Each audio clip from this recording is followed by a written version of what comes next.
et bienvenue sur ce nouveau Pitch Day des rencontres digitales et rêves sur le thème de la restauration rapide. Je suis Elsa et nous sommes ravis d'accueillir aujourd'hui Mathieu Ulysse, le cofondateur de l'enseigne Omalo. Bonjour et merci beaucoup Mathieu d'avoir accepté notre invitation. Bonjour Elsa, merci à vous.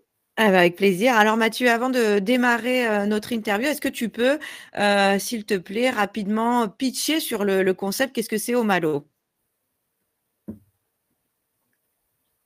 Omalo, c'est la chaîne de restauration rapide qu'on fait des kebabs, des burgers et des salades. Omalo, c'est différent d'autres restaurations. Nos produits sont frais, ça peut être les salades, tous les ingrédients et aussi les pains. On a 36 points de vente et c'est géré professionnellement et aussi humainement. Quand je dis humainement, on est toujours avec nos succursales et nos franchisés. On suit de A à Z. Voilà, donc au Malo, c'est notre point fort, c'est l'assistanat H24. Bon. Ah, OK, parfait. Donc maintenant, Mathieu, on va un petit peu rentrer dans le détail. Est-ce que, tu peux nous parler un petit peu déjà de, comment, de l'état du marché, voilà, comment se présente un petit peu le marché aujourd'hui du kebab et de la restauration rapide en général? Ah non, c'est du marché halal, pardon. L'état de marché, c'est vrai que c'est pas comme avant, quand on l'avait en 2019, avant Covid, mais quand Mmh. même, on essaye de prendre de notre part. Après, état de marché, c'est de la restauration rapide et sur le kebab, c'est le sandwich qui est plus consommé en Europe, je peux dire même OK. en monde. Voilà, surtout en Europe, c'est le sandwich plus consommé, mais c'est pas, on peut pas dire un nombre exact parce que c'est partout, on peut voir des sandwicheries qui font des kebabs, voilà, qui sont, voilà, et il y a aussi des chaînes de restauration kebab comme nous, voilà, Mmh. donc Ouais, ça grossit en fait de plus en plus, quoi. Aujourd'hui, enfin le marché du halal, il est en train d'augmenter chaque jour, il est en train en fait. d'augmenter. OK. Malgré cette année ou l'année Covid aussi, ça augmente. OK, très bien. Alors c'est quoi le concept, au Malo? Le concept Omalo, c'est comme je dis, hein, c'est la restauration rapide, mais on sert à la table. Nos produits sont qualitatifs. Ça peut être la viande de kebab aussi, tout ce que j'ai des steaks hachés. Donc, c'est la propreté, voilà, OK. et aussi la qualité de produits, et aussi la fréquentation, le design, les couleurs, l'implantation. En fait, voilà, donc c'est tout un ensemble, quoi. OK, OK, très bien et comment l'aventure a démarré? Comment tu t'es dit: «Bah, tiens, je vais créer une franchise de kebab»? Comment ça a démarré? Parce que moi, de métier, de base, je suis couturier. Je travaille autre Ah côté. ouais? Ouais. Donc, j'ai ma femme qui était dans la restauration. Voilà. OK. Voilà. Après, une fois qu'on s'est mariés, elle ne voulait pas rester à Paris. On est déménagé en Alsace. Voilà. Donc, en 2001, on a créé notre premier restaurant qui était à Plombières-le-Bain, dans les Vosges, dans un petit ville touristique. Donc, démarrage là-bas, 2001. Après 2004, c'était l'enseigne chez Malo, c'était pas au Malo. On, OK. en- on en a fait 4, 5 restaurants comme ça chez Malo. Et après, on a dit, pourquoi pas créer. Parce que moi, j'avais des clients qui venaient, ils mangeaient chez moi. Parce que ma femme, elle est commerçante, elle voulait mettre toujours les clients devant le vitrine. Il faut que les gens y voient de l'extérieur. Parce que là, c'est pour que Eh oui. les clients. Et on avait certains clients qu'on est devenus amis. Eux, ils voulaient toujours être dans un coin un peu sombre, tout ça. Et j'ai demandé un jour, je dis, mais pourquoi vous voulez pas mettre devant la vitrine? Ils disent, c'est le jour qu'on mange chez vous, tout le plombier savent qu'on a mangé chez vous. Et je dis, alors, il n'y a rien à mal à ça. Et elle dit, oui, mais c'est bien, vos produits, c'est bien, mais c'est un kebab. J'ai dit, parce que moi, de Ah, mon côté, je suis styliste. J'aime bien toujours rénover. Donc, et là, j'ai dit à ma femme, il faut qu'on fasse quelque chose. Il faut qu'on fasse quelque chose, qu'on augmente la qualité du kebab, déjà, les sandwichs kebab. Et aussi, il faut qu'on fasse quelque chose que tout le monde peut venir manger sans se cacher. Ah ben là, ouais. ça a commencé depuis 2002 et jusqu'à 2006. J'ai fait des recherches et tout ça. j'ai réfléchi comment je dois faire. J'ai consulté mes amis, surtout ma famille. Voilà. Ouais. J'ai mon cousin Cédric qui est cofondateur avec moi. Voilà. Et après, bah, on a décidé tout, le couleur, on a décidé couleur sombre. On ne voulait pas faire vraiment style américain, si tu veux. Ouais. On a fait tout sombre, le bois vosgien, par exemple, le plafond. Moi, je n'oublie jamais le plafond noir 2008. Quand notre architecte il a mis plafond noir, ma femme n'était pas du tout d'accord. Elle dit ah non, c'est pas bien. Moi je n'étais pas pour, mais bon, je n'étais pas très contre aussi. Et mais là, je vois, ma femme me dit, hein, elle dit maintenant tout le monde fait plafond noir. L'architecte il disait, vous allez voir, Madame Ulus, c'est la tendance. En fait, les couleurs qu'on a choisi, le vert, le brun, noir, bah, c'est pas noir, c'est gris anthracite, si tu veux. Ok. Donc, on a fait comme ça. Le meuble design c'est nous qu'on a dessiné. En fait, Mhm. nos mobiliers, on peut trouver nulle part. Ok. C'est uniquement fait pour Omalo. Voilà. Et c'est fabriqué aussi dans la région. Ouais, ça, c'est bien. C'est Made in France, quoi. Voilà. Ben, si vous voulez, oui, oui, Made in France. Et aussi le bois décoratif, c'est un bois qui est 400 degrés passé au four, qui est fabriqué. Il y a deux usines qui font en France, un dans les Vosges et l'autre Ok. à Auxerre. Voilà. Donc, voilà. Ben, après, on a démarré. C'était pas En fait, si vous voulez, l'objectif, c'était pas venir là, quoi. Donc, on en a fait un à Gérardmer. Et après, on a fait un deuxième à Nancy, 2010. Ouais. Hein. Et après, j'ai ma nièce, que c'est notre premier franchisé, ma nièce, Madame Yekizan, qu'ils avaient un kebab. Ben, ils ont dit, bah, tiens, ça a l'air de marcher, votre concept. Est-ce qu'on peut le faire? Je dis oui, pourquoi pas. J'ai appelé mon architecte et tout ça. On a démarré avec eux à Mulhouse, à Absène. Après, tout de suite après, en fait, quand ça marche, tout le monde veut. Ah oui. Parce que au Malo, c'est aussi dans un kebab, c'est censé. Bon, je vais pas trop critiquer, mais on est passé par là aussi. Quand on dit un kebab, ah non, je ne mange pas kebab parce qu'on sent le frite, on sent ça et on sent ci. Mais chez nous, au Malo, dès le départ, la première chose que j'ai éliminée, c'est l'odeur. Parce que j'ai Ouais. mis une bonne haute instruction qui était que quand les gens ils venaient manger chez nous, on ne sentait jamais Oui, oui, ouais, ça, c'est vrai que c'est agréable. et ça, c'était notre point fort. En fait, c'est notre ligne rouge, si vous voulez. Ça, c'est un truc qu'on ne peut pas dire, ah ben non, cette fois-ci, la haute, et on n'arrive pas à mettre un meilleur parce que la mairie ne veut pas. De toute façon, quand on visite un local, avant tout, on voit avec la mairie et si on est, ça dépend où on est le local, si on a vraiment l'autorisation de faire une haute abstraction comme il faut. Ouais, Si oui, jamais, non, ça, c'est sûr. si jamais on l'a pas et si jamais on a doute qu'on ne pourra pas le faire, quoi, on valide pas le local. Voilà. Ok. Donc c'est pour ça, un troisième, quatrième, cinquième, jusqu'à 8 restaurants, on n'a rien fait. J'ai rien fait, tout le monde a fait. Des gens qui ont travaillé chez moi, qui voulaient relancer dans la restauration, ben, ils m'ont demandé est-ce que je peux le faire. Je dis OK, on l'a fait, on l'a fait. Et une fois qu'on avait 14 restaurants, c'est là qu'on a dit, si vous voulez, il y avait notre restaurant qui prenait tout et qui, par exemple, les emballages et tout ça, les négociations, c'était notre restaurant à Germain, le premier. Ouais.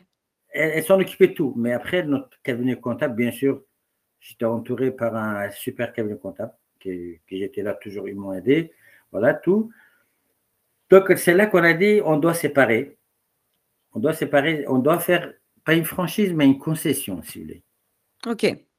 On a fait une concession parce que notre restaurant à Jean-Lamé, elle n'avait pas le droit de vendre. Elle avait le droit de vendre des sandwichs et tout, mais elle n'a pas le droit de vendre d'emballage, quoi. Ah oui. Voilà. Donc, après 2014, bah après, on a dit, ouais, on a créé ça. En 2012, on a créé la société Omalo, mais le contrat de concession, on a créé en 2014. Voilà. Ok. Bah, et après, voilà, ça a commencé. On a recruté des franchisés, sauf 2 extérieurs l'année dernière, en 2022, pardon. Sinon, tous les pronoms actuels, tous les franchisés, c'est des gens qui travaillent chez nous. À 90%, ils venaient travailler à Gérardmer. Et il faut Et que. ensuite, ils ont ouvert leur propre restaurant. Et il faut qu'ils nous montrent qu'ils sont capables de gérer, qu'ils respectent bien la processus au malo. Voilà. OK. Voilà. OK, super. C'est quoi les valeurs, Mathieu, d'Omalo? Ben, les valeurs, c'est déjà c'est respecter les gens qui travaillent chez nous parce que nous, on a grandi grâce à le personnel.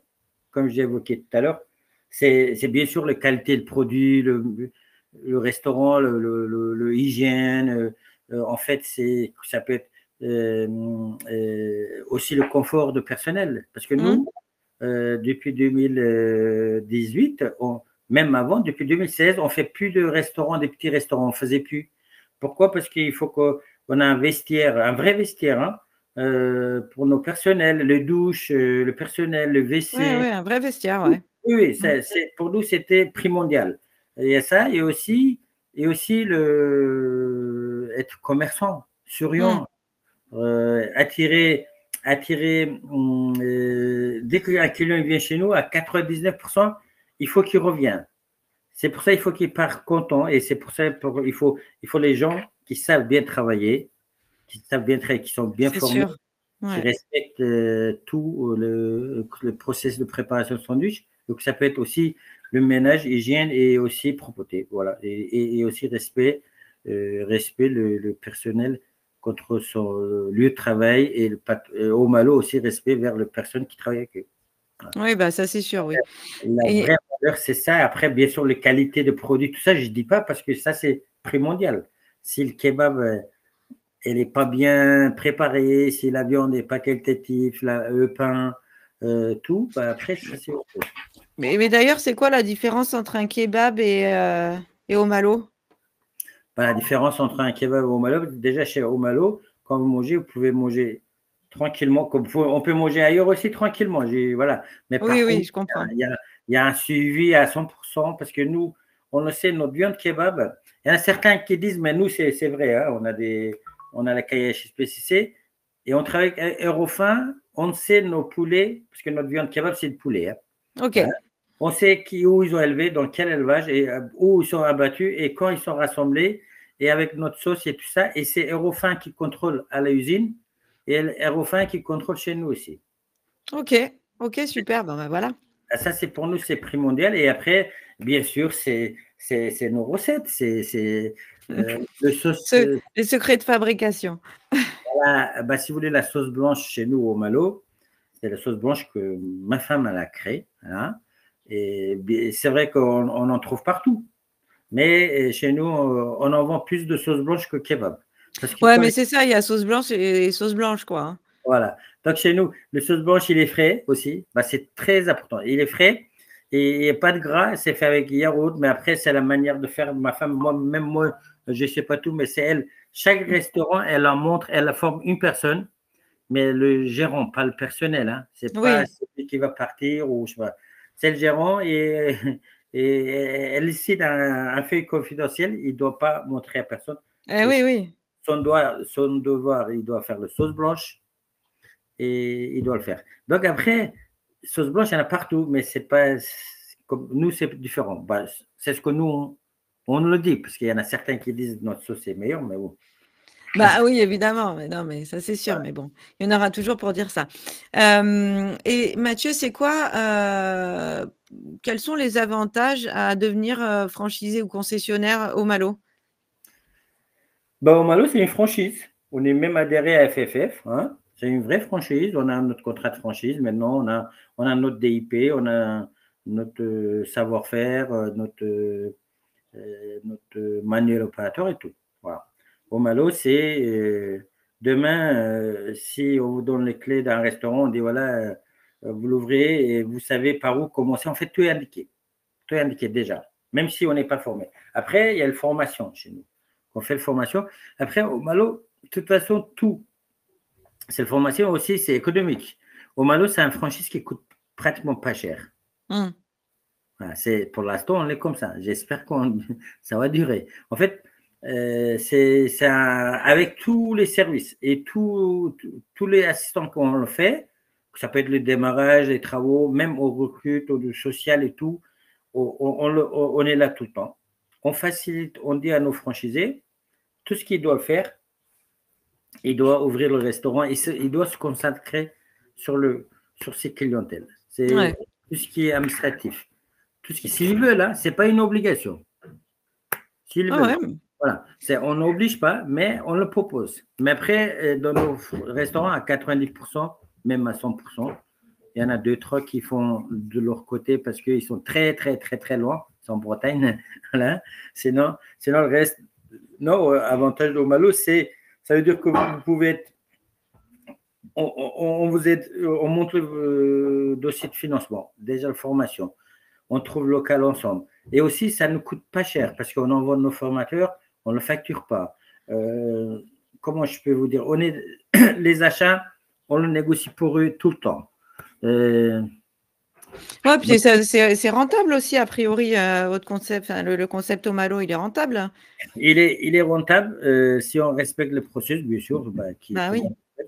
Parce que nous, on a, après les impôts, on a normalement 18 euros. 18%. Ok. Ouais, Ok, ok. net pour gérant, quoi. Voilà. Ok. Voilà. Et en termes de communication, vous êtes actif ou qu'est-ce que vous faites chez Omalo?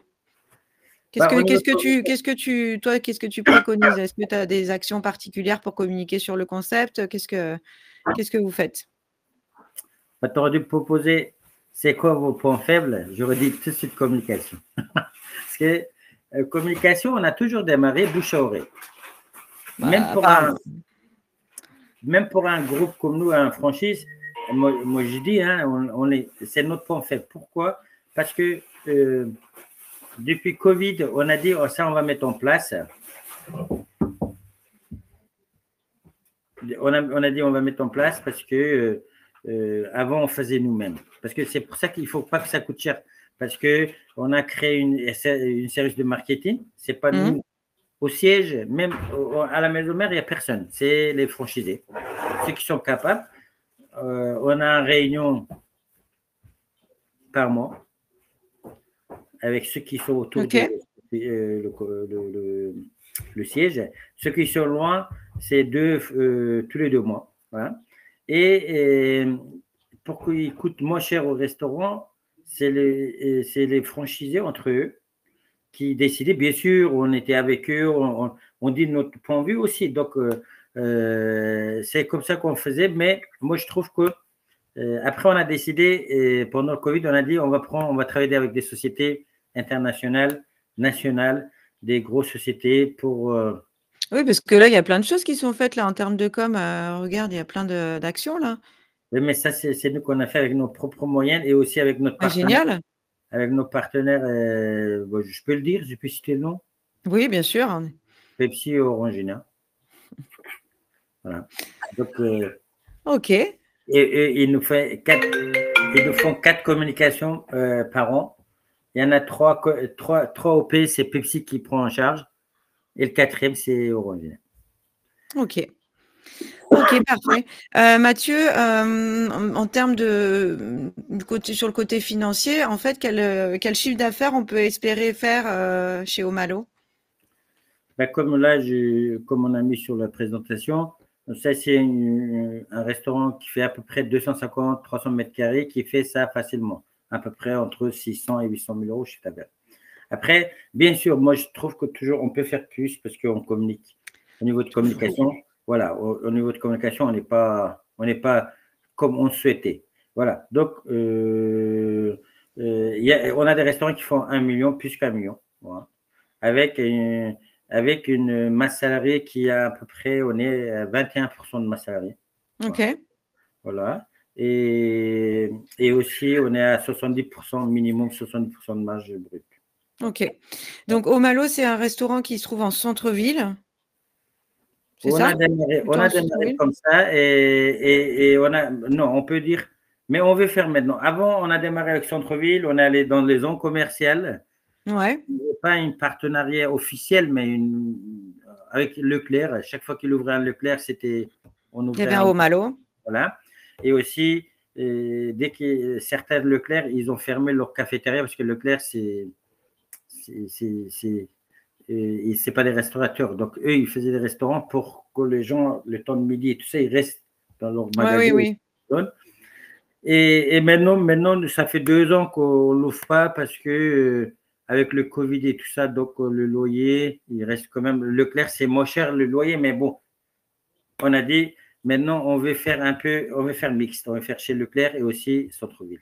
Parce que Ok. de 2018 jusqu'à 2022, on a carrément les centres-villes, on ne s'intéressait pas du tout. Mais là, on a changé, on veut faire les deux. Ok. Et un restaurant, il fait combien de mètres carrés en moyenne? Tout à l'heure, tu as parlé de 250 mètres carrés. C'est la moyenne? 250 mètres carrés, c'est le moyen, mais là, notre moyen actuel, on est à 350 parce que dans le temps, on a fait des gros restaurants. Hein. Ouais, c'est grand, hein? Voilà. Ah oui, ben, on a des restaurants qui font 800 mètres carrés. Ah ouais? Voilà. Donc, mais maintenant, la consommation de gens, ça a changé beaucoup. Donc, des gros restaurants, maintenant, allez, peut-être le vendredi et samedi soir, on a un peu de monde. Et sinon, parce qu'on a des drives aussi. On a des drives, on a notre propre Ah oui, d'accord. Oui, oui, oui. collecte aussi qui fait ça. Donc, non, les gens, moins en moins, ils mangent sur place. Ils prennent beaucoup emporter et livraison. C'est pour ça on veut faire en centre-ville et aussi réduire les tailles de Ok. restaurants pour Ok, que ok. ça soit, le coût de travaux, ça baisse et aussi entretien, le personnel et tout, quoi. Voilà. Bien sûr, hein, bien Voilà. sûr. Ok. Et est-ce que si je deviens franchisé, pardon, j'ai la possibilité d'ouvrir plusieurs restaurants? Oui. Et ça c'est un truc qu'on avait. Parce que si tu veux, normalement, dans d'autres franchises, quand on a 40 franchisés, 36, voilà, et on doit avoir à peu près une centaine de restaurants. Pourquoi? Parce qu'ils ouvrent 1 ou 2, 3 restaurants. Ben, nous, on ne voulait pas. Ok. On ne voulait pas parce que C'était un choix stratégique à la base. ben, c'est stratégique parce que on reste quand même un concept jeune. On voulait pas parce que le franchisé, s'il ouvre un premier, 6 mois après, il veut ouvrir un deuxième. Mmh. Mais lui, il veut ouvrir parce que. Mais après, il y a la gestion et aussi, on veut voir si vraiment, est-ce que, bien sûr, on a le profil, le candidat, tout, il nous correspond. On veut voir aussi le résultat. C'est pour ça, maintenant, oui, quand on signe un contrat de franchise avec un nouveau franchisé, on met l'option de mettre, voire 2, 3 restaurants. Il peut aller jusqu'à 3 restaurants. Ok. Et d'ailleurs, ouais, Ouais, pardon. s'il veut pas, S'il voilà. veut, bien sûr. Ah bah oui, oui, tout à fait. Et d'ailleurs, Mathieu, est-ce que tu peux nous parler un petit peu du type de candidat que vous recherchez chez Omalo? C'est quoi Parce que votre candidat idéal? Quelle qualité il doit avoir? le candidat idéal, moi, déjà qu'il soit, voilà, entre 25 et 45 ans, voilà, je peux avoir 50, c'est un père de famille si c'est possible, mais je cherche souvent les cadres et aussi des gens qui reconvertissent. Ok. Par exemple, il y a d'autres métiers. Moi, pour nous, un candidat qui soit dans la restauration, on a déjà validé, mais on préfère qu'il ne soit pas dans la restauration qu'on le forme nous-mêmes. Ok, oui, oui, bah, ça m'étonne pas, Voilà. c'est souvent le cas. Voilà. Et aussi, bien sûr, son parcours, il faut qu'ils savent manager une équipe, il faut qu'ils Il y a savent un combien peu. de salariés en moyenne dans un restaurant Omalo? Si on prend en moyenne, on est 7. Ok. Voilà. Oui, Après, il y donc en il a faut qui qu'ils sont sachent. 15 personnes. Bah, on a certains franchisés, ils travaillent 2, 3 personnes. Bah, quand ils travaillent. En fait, nous, on a des franchisés qui sont là depuis 2012.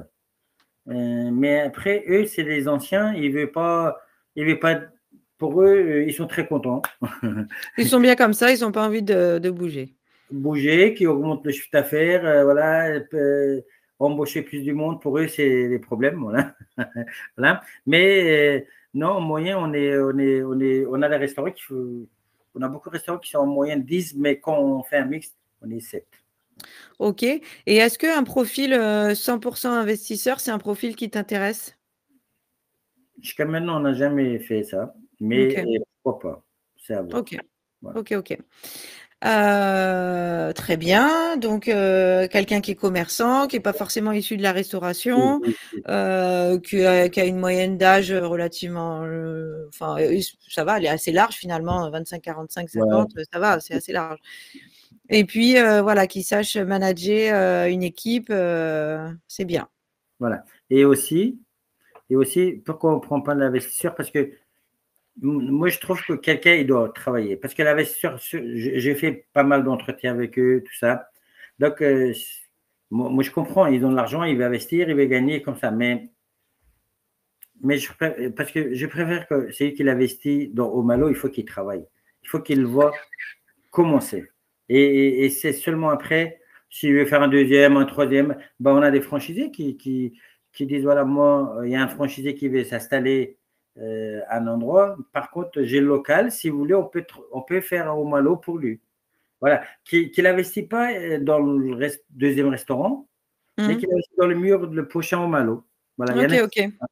Et en fait, quand il y a. Parce que nous, moi, je trouve qu'on n'est pas. On ne sera pas productif pour l'instant. Après, bien sûr, il faut qu'on ait bien. Il faut qu'ils connaissent, ils sachent de quoi ils parlent, comment ça fonctionne, et tout ça. Voilà. Ok. En termes d'accompagnement, qu'est-ce que vous proposez? L'accompagnement, déjà, on fait une première rendez-vous. Après, bah, si le deuxième rendez-vous, c'est on ramène dans un restaurant et, pour qu'il voit s'il n'est pas de restauration. Même s'il est de restauration, on le ramène. Hein, j'en ai des. Bien sûr. Voilà. Après, s'il veut toujours continuer le parcours, bah, on fait un troisième rendez-vous. Après, on fait recherche locale, si c'est profil est validé et tout. Voilà. Après, on envoie le DIP. Voilà. Dans le DIP, c'est tous nos points de vente et on fait tout notre historique qui est dedans. Voilà. Et une fois que les DIP, et en même temps, on cherche local et on fait le montage de prêt. On n'est pas. On le conseille. Après, s'ils disent que lui, il peut faire lui-même, on lui laisse faire. On préfère qu'il fasse. On le préfère. Pourquoi? Parce que s'il veut être gérant d'une société et responsable, c'est qu'il peut faire, qu'il peut monter son dossier de financement. Après, on a un architecte qu'on ramène, on le présente, les prix sont déjà négociés, elle fait des plans, voilà, on fait des plans, voilà, bien sûr avec le nouveau candidat, dépôt à la mairie, commande le matériel, ça peut être les travaux, tout, organisation, chantier, aussi son formation initiale dans un restaurant, voilà, dans un restaurant pilote, on lui forme, lui, et plus 3 personnes. Ok, plus une équipe restreinte. Okay. Lui, il sera formé pendant 3 mois, le gérant, là, le candidat. Mais un mois avant l'ouverture de son restaurant, il peut ramener 3 personnes qu'on lui forme pour lui. Voilà. Et après, bien sûr, à l'ouverture, c'est organisation de l'ouverture. Après, on a les formateurs qui restent sur place, minimum 2. Première semaine, c'est minimum 2 personnes. L'ouverture, on a 3 formateurs qui sont là-bas. Ouais. Une semaine après, on laisse 2 là-bas. Et la troisième semaine, on enlève le deuxième, on laisse une. À la quatrième semaine, on le demande à notre formateur, est-ce que ça nécessite qu'il reste là-bas ou pas? Voilà. Ok, très bien. Et bien sûr, après, on décide avec lui. S'il veut qu'il reste, il reste. Voilà. En fait, il est suivi tout le temps. Au début, tout le temps, jusqu'à qu'il nous dise c'est bon. Et nous, bon, après, bien sûr, pour le fonctionnement, il y a une visite tous les 15 jours par mois, les formateurs, les animateurs de réseau. Donc, voilà, ça c'est. Oui, puis il peut appeler, voilà, il peut appeler son animateur de réseau si jamais il a un souci. Il peut appeler si elle a un souci personnel, s'il y a un souci avec le fournisseur, s'il y a un souci de chiffre d'affaires, bien sûr. S'il dit, voilà, je trouve qu'en ce moment, ça a baissé. Est-ce que vous pouvez venir pour qu'on voit qu'est-ce qu'on peut faire et tout ça? Oui, comment on peut améliorer tout ça. Et tout ça, c'est pas facturé. C'est pour ça, la force au Malo, c'est parce que le siège, pour l'instant, le siège, il veut que le restaurant, il augmente le nombre de points de vente et aussi qu'il gagne l'argent. Pour l'instant, oui, bien sûr. Voilà. Et d'ailleurs, combien ça coûte de rejoindre le réseau Malo? Combien ça coûte le réseau Malo? On a 15 000 euros de droits d'entrée, hein, et 10 000 euros de droits de formation. C'est pour ça que la formation, et après, le 10 000 € on lui dépense à 100%. Et ça, on donne, il a des justificatifs, les 10 000 € de droits de formation, où ils sont dépassés, comment ils sont dépassés, et tout ça. Après, ça dépend le local. Ça dépend le local. Oui, Là, bien sûr. on a mis maximum 360 000 €. 360 000 €, c'est 350 mètres carrés avec un drive, un aire de jeu, tout ça. Voilà. Mais par contre, ça dépend. On vient d'ouvrir un il y a un mois. Le dernier, c'est un restaurant qui fait 100 mètres carrés. Le gérant, il savait bricoler. Donc, pas tout, hein, mais le base, le gros concept, c'est les entreprises qu'on est référencé avec, qu'ils ont fait, hein, les travaux. L'électricien, c'est toujours le même. Le plombier, c'est toujours le même. Même société. Hein. Nous, on a juste une société qui fait les travaux, le placo, tout ce qui est placo, tout ce qui est carrelage et tout. Mais ça, c'est le prix coûtant. Voilà. Ok. Nos restaurants, le dernier qu'on a ouvert, ça coûtait à peu près 60 000 €. Ok. Donc, en apport personnel, 40 000 €, c'est une moyenne, j'imagine, mais ça suffit, quoi. C'est à partir de 40 000. Après, on complète avec un crédit bancaire. Voilà, apport personnel, 40 000 € quand on investit presque 200 000 €. Ouais, Voilà. c'est ça. Voilà. Ok. Donc là, on voit un petit peu dans le détail le parcours justement dont tu parlais tout à l'heure. Là, je trouve ça hyper intéressant parce qu'on voit des photos en fait justement des restaurants et du coup, on peut bien s'imaginer, pour ceux qui connaissent pas à quoi ça ressemble. Donc effectivement, comme tu disais, des matériaux, du bois, du verre, les plafonds sombres. On voit bien ce dont tu nous as parlé tout à l'heure. C'est les plafonds tendus au ciel, le soleil. Mais on ne le fait plus maintenant parce que ça coûte trop cher. Ouais. Pour baisser un peu le coût de construction. Et aussi, ça commence à. Parce que on a trouvé que ça vieillit un peu mal. Ouais. Ok. C'est de la toile. Certains restaurants, c'est toile tendue. Donc, certains restaurants, ça. Ouais, ça c'est un petit peu détendu. Voilà. Donc, et après, on n'oblige pas, mais après, voilà, comme vous dites, nos mobiliers sont fabriqués sur mesure, sont dessinés par notre architecte et fabriqués par une entreprise locale. Voilà. Ok, super, Mathieu. Et là, c'est des grosses structures qui font 400 mètres carrés. Ouais, c'est énorme. Ouais, c'est gros. Ok, très bien, Mathieu. Écoute, je te remercie. Je vais te laisser le mot de la fin. Écoutez, venez nous joindre parce que au Malo, c'est un concept qui est très bien, qui est rentable et qui est facile à gérer et que moins de problèmes parce que tous vos problèmes, c'est nous qu'on le prend sur nous. Ça, c'est bien. Et aussi, c'est agréable, c'est une bonne équipe familiale. Voilà, donc vous ne serez pas déçus. et il peut nous contacter sur notre page internet et aussi via rencontre digitale, via franchisé, et aussi sur l'observatoire de franchise, et aussi sur comment je peux dire? Sur les réseaux sociaux. Voilà. Ok, Mathieu, en tout cas, merci beaucoup pour tous ces éléments qui ont été, j'en suis sûre, très intéressants et instructifs pour les futurs franchisés. N'hésitez pas à vous rendre sur le stand d'Omalo pour retrouver toutes ces informations et bien d'autres encore, ou prendre directement contact avec Mathieu et son équipe, qui est, comme vous l'avez compris, très familiale, si vous souhaitez démarrer une nouvelle aventure avec Omalo. Merci beaucoup, Mathieu. Merci, Elsa.